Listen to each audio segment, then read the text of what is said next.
Социјално-економски државата е навлезена во хаос, а штрајкови и протести доправа ќе има бидејќи отсуствува системско решение, кажа денес во Корчани лидерот на опозицијата Христијан Мицковски. Доправа ќе има од тоа што можам да го слушнам од терен социјален немир и социјални штрајкови. Предупредувавме дека до ова ќе дојде, но за жал во ова некредибилна влада нема кој да го слушне гласот на народот.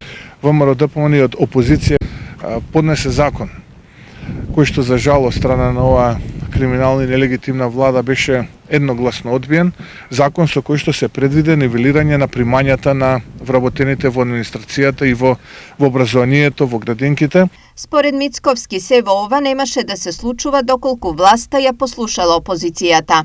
Ако го послуша советот од ВМРО ДПМН, денеска ние немаше да имаме оваа ситуација. Излезот решението од генерално на сето ова? Да се прифатат барањата и да се нивелираат примањата на работниците, затоа што навистина тешко се живее, затоа што инфлацијата е огромна. Од овие причини, смета Мицковски, подитно се потребни предвремени избори и промена на власта. Час поскоро предвремени парламентарни избори да дојдат луѓе кои што знаат како да излеземе од оваа состојба. И затоа цело време повикувам на општествено обединување. Општествено обединување, да организираме предвремени парламентарни избори и да ја спасиме маката на граѓаните во Македонија.